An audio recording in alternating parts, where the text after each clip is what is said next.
Well, good evening. Boy, I feel like we've doubled or tripled in size. It's so great to see everybody here. How many of you are college students? Chance way up. Look at that. Isn't that great? It's great to have you with us. We are looking for the gospel in every book of the Bible. We finished Malachi last week. And so you may think, well, I guess we're going to go on to something else. No, we're going to look for the gospel in the New Testament. Now, why would we think we need to do that? Well, about halfway through the lesson, I'll get to it.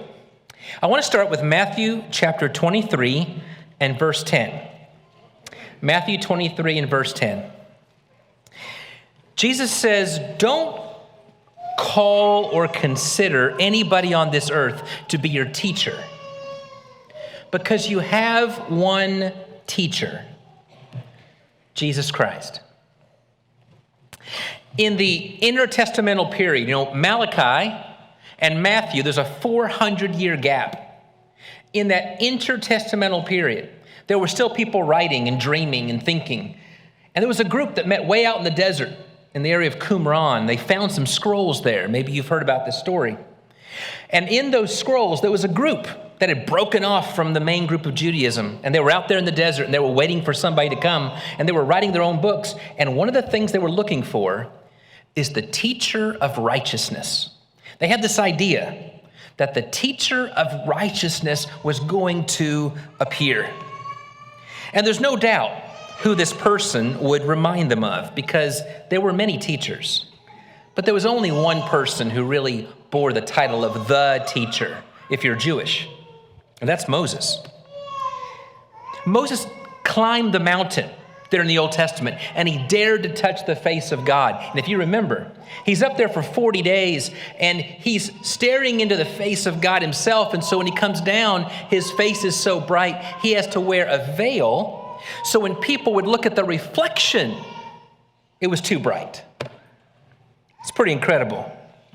And there on the mountain, he gets the law, and he comes down and he gives the law or the teachings. Moses' name appears 7 times in the book of Matthew. That's the perfect number, 7 times. And in those 7 times, you find that Moses is important. Jesus says, after he heals some people, go show yourself to the priests as Moses commanded.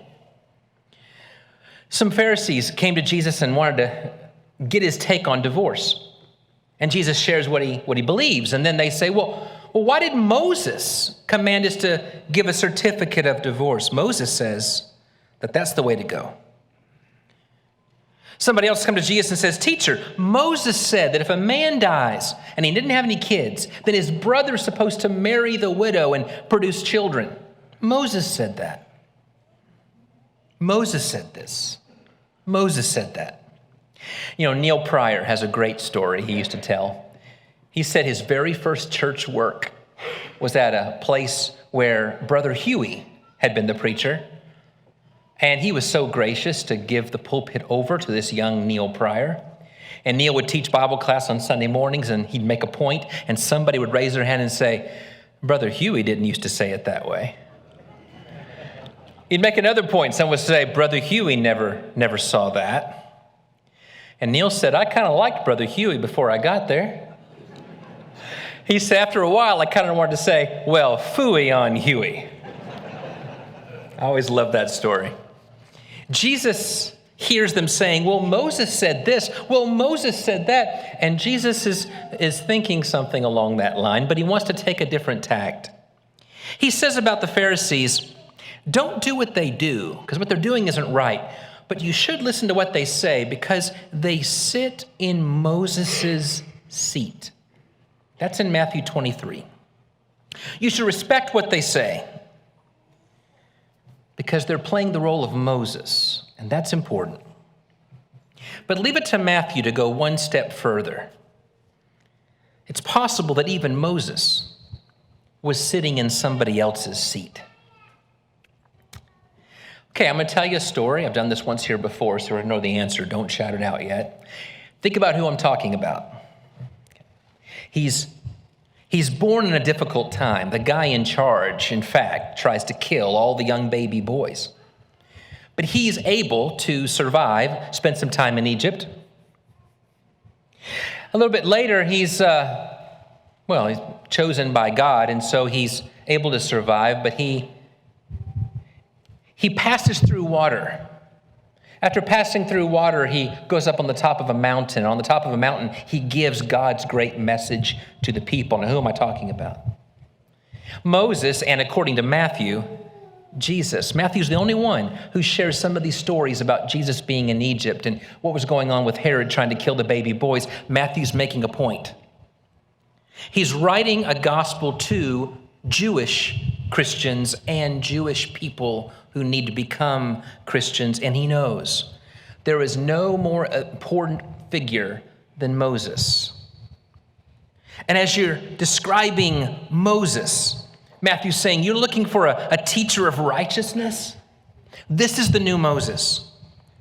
Is he close to Moses? Is he like Moses? Well, when you get to Matthew 17, Jesus goes up the mountain, which reminds you of that story in the Old Testament, and his face shines like the sun. You can't help but think about Moses. And if you're watching this, you'd think of that time when Moses went up the mountain and he puts that veil. And so now you're thinking, yes, he must be the teacher of righteousness. He must be a teacher second only to Moses. And that's when Peter says, I got an idea here. Watch how advanced I am, says Peter. There's some people wondering how important you are. I think you must be equal to Moses. Did you all hear me say that? James, John, you listening? I think he's equal to Moses. I've really got this figured out. Let's build 3 tabernacles, one for Elijah, one for Moses, one for Jesus. Another word for tent or tabernacle is the place where you meet God. 3 very important spokespersons for God, 3 equal tents. Look how advanced I am. And then the voice comes from the cloud that led the children of Israel in the Old Testament, the cloud that received Moses to give the law. The cloud thunders, no, as this big lightning bolt finger, that's my paraphrase, points to the one in the middle and says, this is my son. This is my son, in whom I'm well pleased. Listen to him. Go back to that passage that we began with, Matthew 23, verse 10. Don't call anyone on earth your teacher, because you have one teacher, and his name is Jesus Christ. So when Jesus ascends the mountain in chapter 5, he goes up in some way like Moses, but he also goes up to foreshadow the ascension of the Son of Man. And when he sits down on the mountain, he dares to take the place of a teacher. That's the seat of the teacher of righteousness. And he declares God's message from the mountain. It's in this moment that Jesus says to even Moses, this is my seat. You know, the earlier crowd around that first mountain in the Old Testament, they had said, let Moses speak to us, but not God. And here in Matthew 5, God speaks to us from the mountain, but not from a mountain burning with fire, but seated, conversing to us like a friend talks to a friend. The new Moses predates the old Moses, and he's preeminent over the old Moses. The new Moses is actually the original. Matthew tries to make this point in a number of ways. Matthew chapter 12. If you look real carefully, this is a great chapter. If you got some pins that you like to draw in your Bible, take a look at the 3 points that Matthew makes in Matthew 12. Starting in verse 6. You know the 3 parts of the Old Testament? If you were a Jewish rabbi, you would say the Old Testament was divided into 3 parts: the law, the prophets, and the writings. That's the wisdom literature. Well, you know the law describes how to make the tabernacle, which eventually becomes the basis for building the temple. And so the law, the temple, that's the old first few books there in Matthew 12 and verse 6. Jesus says, one greater than the temple is here. Greater than the law, as you understand it. Go down to verse 41. Oh, we know that how important Jonah is. Jonah, by the way, is one of the prophets. Jonah represents the prophets. We know about the preaching of Jonah, but I'm telling you, something greater than Jonah is here, greater than the prophets. And then verse 42, there is nobody like Solomon. Solomon, whose name is associated with the wisdom literature. But something greater than Solomon is here. Greater than the law, greater than the prophets, greater than the writings. He makes the same story with David. You know, there's no king like David. I mean, it's his city, it's his temple, or is it? The Gospel of Matthew starts out by saying in verse 1, Jesus is son of David, son of Abraham. And when people needed help, they cry out, "Oh, son of David, help me." And then Jesus gets questioned about the law, and he uses David as his example. He says, you know, you're wondering why we're picking grain on the Sabbath. Don't you remember that story where David got hungry and his men, and he gave them something that wasn't quite kosher, if you understand? If David did that, why can't I? Is he making himself equal to David? Who would do such a thing? Oh, he's just getting warmed up. He heals people. He comforts people. He speaks with authority. And all of the people in Matthew 12 and verse 23 say, could this be not just the son of Joseph, but the son of David? And when he enters the holy city, the crowd uses two lines that don't seem to work together. On the one hand, they say, "Oh, son of David." And on the other, they say, "Blessed is he who comes in the name of the Lord." So Jesus thinks that's a fitting backdrop. Because after he's been there a little while, he begins to get questioned, and he wants to question them back. So he says, "Hey, I got a question for you. What do you think about the Christ, the Messiah, the one to come? Whose son is he?" And they start thinking to themselves, well, I guess he's the son of David. And Jesus says, well, that's interesting. Explain to me then why David calls the Christ who is to come my Lord. If David calls him Lord, how can he be his son? He may be the son of David, but he's Lord over all creation. In Matthew 28 and verse 18, at the end of it all, Jesus says, and you can hear a wink, you can hear behind his wink. If you've been listening to the Gospel of Matthew, you know this already. All authority. When people point to Moses as their final authority, all authority. When people point to David as the standard of authority, all authority has been given to me. Moses was the spokesperson for the law. But what law? 613 commandments? Oh, we know better than that. We know it's silly for us to think that way, that the law was a bunch of rigid rules to do and don't do. We know better than that. You could keep lots of law. You could keep lots of rules and still be so far from God that it turned his stomach. Remember all those passages in the prophets where he says, you've got all the rituals down. You're doing all the things that I told you to do, but I have no idea who you are. Your hearts are far from me. He says, you're keeping all the fasts, but you're hurting your neighbor. This is what I want the fast to be. I want you to fast from hurting your neighbor. Law was always something different than just rules. In fact, we should have known that at the end of Deuteronomy, after the 613 commands, Moses summarizes it in 5 things. In Deuteronomy 10, verses 12 through 13, he says, here's the law in 5 things. Fear, walk, love, serve, obey. Micah comes along later and says, 5 is too many to keep on a note card. Let's make it 3. What is the law of God? To do justly, to love mercy, to walk humbly with your God. Jesus seems to know those. In the Gospel of Matthew, Jesus says, you're keeping all the little rules, but you've forgotten the weightier matters of the law, justice and mercy and faithfulness. And then he says, I think we can even make it into 2. Love God, love others.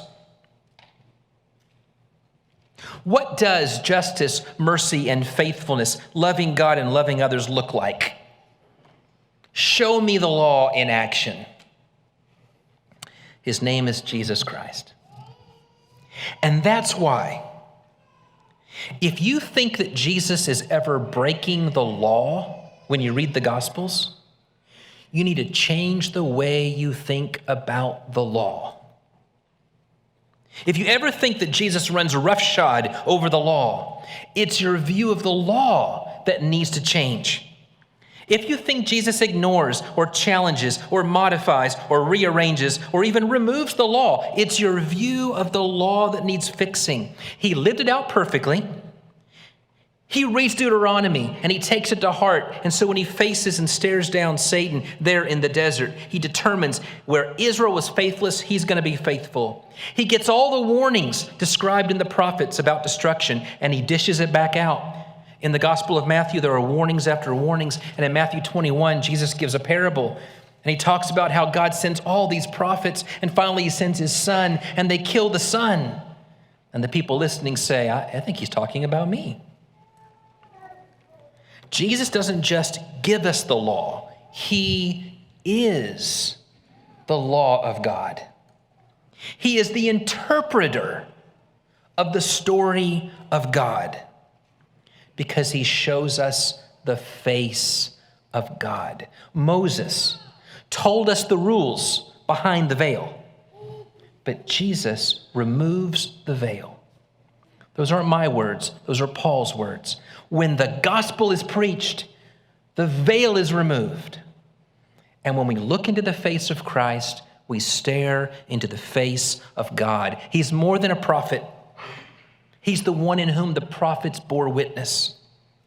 He's the one who inspired the prophets in the first place. His words are more than wise sayings. He is wisdom personified. Read Proverbs 9. Read the description of what wisdom looks like in the streets, calling out to folly, calling people to come to wisdom, and you're seeing a story about Christ. Even today, we are tempted. We're tempted to miss the point. Good-hearted people can worship a book. When we read Matthew, the same way that the Pharisees read Deuteronomy, we miss the point. We go looking for a rule, a line, an authoritative statement. We live and die as people of the book, but God always wanted us to live and die as people of the God of the book.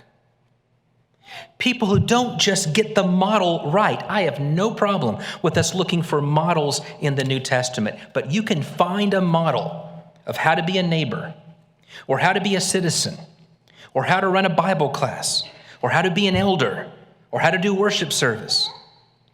And you can follow that model to a T and just be blowing smoke. We know that because over and over in the prophets, these people got every ritual right, but they didn't know God. Where is God in any of this? The prophets say over and over again. Do people see Christ in what we do and how we do it? I heard an older preacher. Leon Barnes. Do you know Leon Barnes? Okay. If you're in his age bracket, I don't mean to call him old, but I was just a kid. I was about 15. I was 15 and I heard Leon Barnes preach a sermon. And he was given a series of lessons. He was supposed to talk about look like Jesus, act, it was supposed to be the senses. And so he had to do the smell one. And I thought, how are you going to preach a sermon called Smell Like Jesus? I remember one of the illustrations that he had an old Bible. And he said, whenever I smell that old Bible, I remember my grandmother, and I remember Bible studies with my grandmother, and I remember sitting at her table. Whenever I do something wrong, I think Grandma would not like watching me do that. That kind of thing. I remember that illustration. But I also think about a shepherd who's around his sheep so much that he smells like the sheep. What about the reverse, where the sheep are around the shepherd so much that they might actually start smelling like the shepherd? Do we smell like Jesus? Do people see radical love and abundant mercy in the way we act? Do they see a call to holiness? A high standard of holiness that says, what I want does not matter, what God wants matters, mixed with, but I'm a fellow struggler with you. I'm not the standard he is. Do they see us holding out a list of do's and don'ts? Or do they see us holding a cup of the living water and a handful of the bread of life? Matthew is trying to get us to see that there's a lot of good things we can tell people. There's a lot of good stuff to share. But this is my son. This is my son in whom I'm well pleased. Hear him. Hear the gospel in Matthew. Christ is the law. Christ is the prophets. He is the wisdom from God. And to go even one step further, he is the face of God himself. And I'm not making that one up either. There's a trick in the ancient world. When you would write books, there's ways you could kind of get your point across. And one of the ways you could really let people know what your main point is to say something at the very beginning and then to repeat it at the very end. It's called an inclusio. And Matthew has one of those. In Matthew 1:23, the first chapter, he says, when this baby's born named Jesus, Jesus is a fine name, but I want you to call him Emmanuel. Do you know what that means? God with us.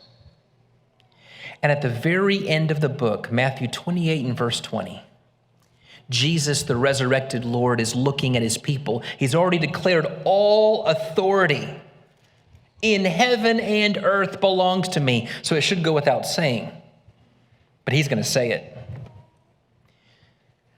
God is with us because I am with you always. Oh God, I want to know the law. I want to know the prophets. I want to know the writings. I want to live your word right. Jesus says, I'm so glad. Be like me. Be like me. And you will fulfill the law of Christ.